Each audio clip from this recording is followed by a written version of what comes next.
नमस्कार दोस्तों, आप सभी का बहुत बहुत स्वागत है सक्सेस प्लस एकेडमी के प्लेटफॉर्म पर। मैं हूं सुमित चौधरी और आज के इस वीडियो में हम बात करने वाले हैं द वेलोर म्यूटिनी ऑफ 1806 के बारे में।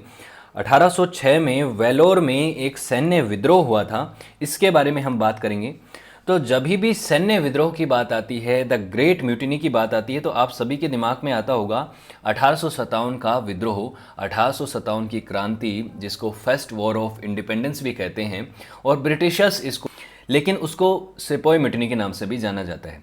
तो जब भी सिपोई म्यूटिनी की बात आती है तो 1857 का जो रिवोल्ट है वो दिमाग में आता है, लेकिन ऐसा नहीं है। 1857 की क्रांति से पहले भी बहुत सारे सैन्य विद्रोह हुए हैं और उसी में से एक बहुत ही महत्वपूर्ण सैन्य विद्रोह था, वो था वेलोर में हुआ सैन्य विद्रोह, जो कि 1806 में हुआ था। इस 1857 के विद्रोह से लगभग 50 साल पहले। तो इसके बारे में हम बात करेंगे, क्यों ये विद्रोह हुआ था और इसके पीछे के कारण क्या थे और इसका जो सिग्निफिकेंस है। वीडियो की पीडीएफ या किसी भी वीडियो की पीडीएफ आप लेना चाहते हैं तो सक्सेस प्लस एकेडमी के टेलीग्राम चैनल के साथ जुड़ सकते हैं और सक्सेस प्लस एकेडमी के फेसबुक पेज के साथ भी आप बने रह सकते हैं, ताकि आपको वीडियोज़ की अपडेट भी मिलती रहे। और म्यूटिनी ऑफ 1806 क्या है?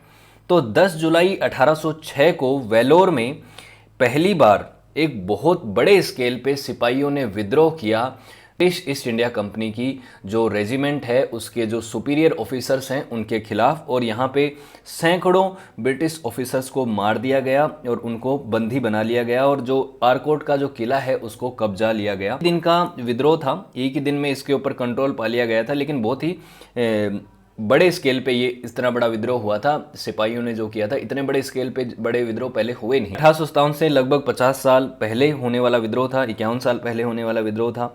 बहुत सारे यहाँ पे ब्रिटिश ऑफिसर्स भी मारे गए, और जब विद्रोह को कंट्रोल किया गया तो उसके बाद बहुत सारे यहाँ पे डेथ हुई। 350 के आसपास जो भारतीय सिपाही हैं इसमें मारे गए थे, और बहुत सारे सैनिक यहाँ पे घायल भी हो गए थे।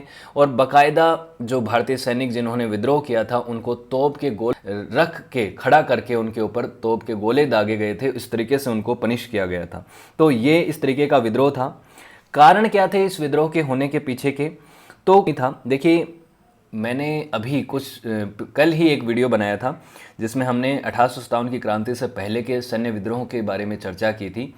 तो उसमें मैंने कारण क्या थे, सैनिकों के साथ मिसबिहेवियर करना, उनको उस तरीके का ट्रीटमेंट नहीं दिया जाना जैसा कि ब्रिटिश ऑफिसर्स को मिलता है, उनका जो प्रमोशन है, उनको जो अलाउंसेस हुआ इसमें इस वेलोर म्यूटिनी से पहले, वो बहुत इंपॉर्टेंट है। सर जॉन कैरडोक नाम का एक ब्रिटिश कमांडर इन चीफ था मद्रास आर्मी में।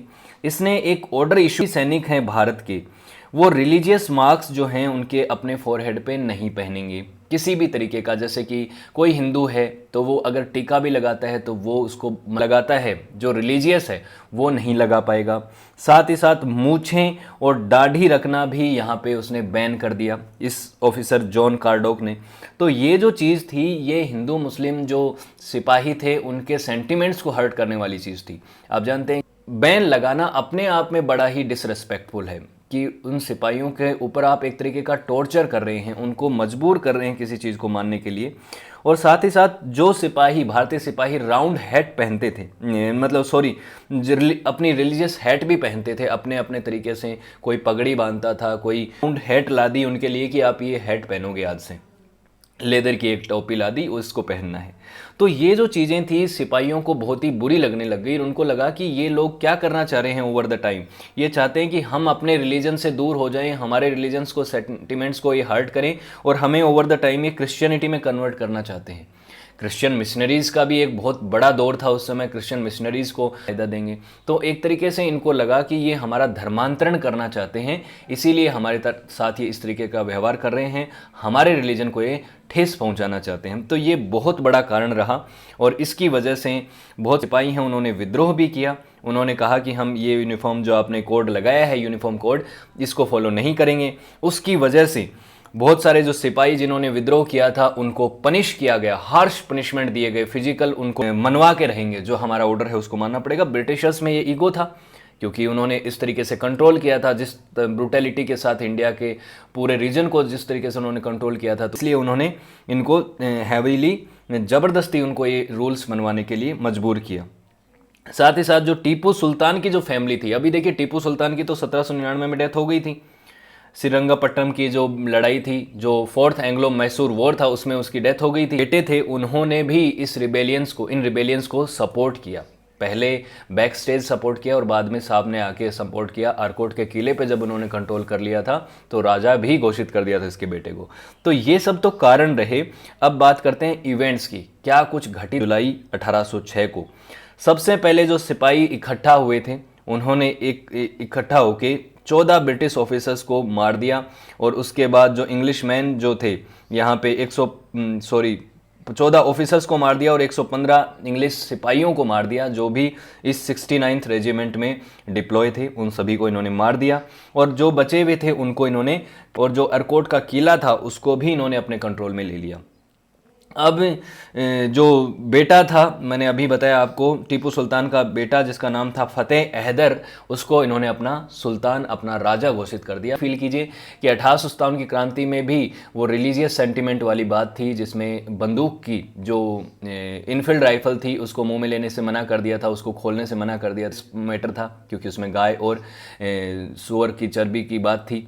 उसी उसमें मंगल पांडे ने विद्रोह किया था। उसके बाद ये सब लोगों ने विद्रोह किए, ये बहादुर शाह जफर के पास जाते हैं और उसको अपना लीडर मान लेते हैं और उसको कंट्रोल करते हैं। तो ये 1857 की क्रांति से थोड़ी थोड़ी, मतलब 1857 की क्रांति भी थोड़ी इस तरीके की थी। उसके बाद ब्रिटिश ऑफिसर्स को ज़्यादातर को इन्होंने कैप्चर कर लिया, लेकिन कुछ ऑफिसर्स यहाँ पे, कुछ ऑफिसर जो है वो भाग गए यहाँ से। एयरपोर्ट के किले में जो सिचुएशन थी उसको जाके उन्होंने बता दिया कि भाई ये चल रहा है। तो मतलब जो अपने जो सीनियर्स थे उनको बता दिया। तो एक ब्रिटिश कमांडिंग ऑफिसर था जिसका नाम था सर रोलो गिलेस्पी।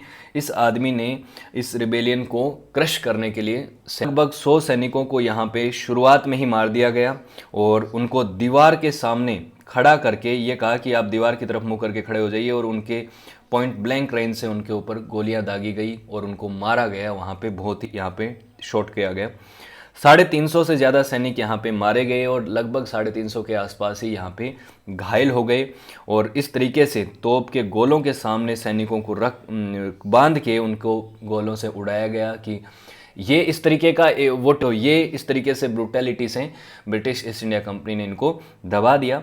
इसके बाद इसका आफ्टरमैथ क्या रहा, क्या सिग्निफिकेंस रहा, उसके बारे में बात करें तो जो मद्रास रेजिमेंट के जो भी लोग थे इसमें डिसबैंड कर दिया गया कि ये लोग हैं, इनको एक जगह इकट्ठा ना रहा जाए, ये दोबारा विद्रोह ना कर दें, तो इनको अलग अलग कर दिया गया। उसके बाद ये एक ट्रायल हुआ, कोर्ट मार्शल हुआ, और इस म्यूटिनी में जो भी सिपाही इन्वॉल्व थे बहुतों को यहाँ पे फांसी दे दी गई, कईयों के ऊपर फायर किया गया, बहुतों को तोप के गोलों के आगे बांध के उनको उड़ा दिया गया। ये सब चीज़ें हुई। और उसके अलावा जो जॉन कार्डोक ने जो रूल बनाया था, जो ड्रेस कोड लेके आया था जॉन कार्डोक, उसको भी यहाँ पे हटा दिया गया, उसको अबोलिश कर दिया गया कि ये नया ड्रेस रेगुलेशन नहीं है, जो पहले था वैसे ही रहेगा। सिपाहियों का जो सेंटिमेंट है उसको हटने माना गया और इसको यहाँ पे बुला लिया गया, ये इसको ब्रिटेन वापस भेज दिया गया। इस तरीके का चीज़ें यहाँ पे रही। उसके बाद ब्रिटिश सोल्जर्स को देखो, इन्होंने क्या कहा कि इनको फिजिकल ज़्यादा टॉर्चर नहीं कराया, फ्रॉगिंग के लिए मना कर दिया गया कि देखिए ये खुद मार देते थे, गोलियां मार देते थे, तोप के गोलों के सामने उड़ा देते थे, लेकिन कहा कि चाहे मार दो लेकिन उनको फिजिकली ज़्यादा टॉर्चर मत करो, क्योंकि उससे क्या होगा कि उनके अंदर सुल्तान की जो फैमिली अब तक वेलोर में वो रहते थे वहाँ पे, तो उनको मैसूर से निकाल के कलकत्ता में भेज दिया गया कि आप यहाँ पे तो ठीक नहीं है, ये लोग अपने लोगों, क्योंकि अपने लोकल लोगों को जो लोग जानते हैं, ये राजा महाराजा जानते हैं, तो उनके साथ मिलके कभी भी रिवोल्ट कर सकते हैं, तो इसको कोलकाता भेज दिया गया। और उसके बाद एक मानी जाती है, इस ब्रूटलिटी के साथ दबाया ब्रिटिशर्स ने, तो वो लोग थोड़े डर गए, उनको लगा कि हम सक्सेसफुल इनसे नहीं हो पाएंगे, इनकी सुपीरियरिटी के सामने हम नहीं जीत पाएंगे। तो इसीलिए भी 1857 की क्रांति है उसमें साउथ इंडिया की तरफ से ज़्यादा पार्टिसिपेशन आपको देखने को नहीं मिलता है, ये भी एक रीज़न मिलता है। तो होपफुली आपको चीज़ें अच्छी लगी होंगी। तो वीडियो को अगर अच्छा लगा तो लाइक कर सकते हैं, शेयर कर सकते हैं, आने वाली वीडियोज़ को देखने के लिए चैनल को सब्सक्राइब कर सकते हैं। So thank you so much for watching this video. Have a good day, see you next class.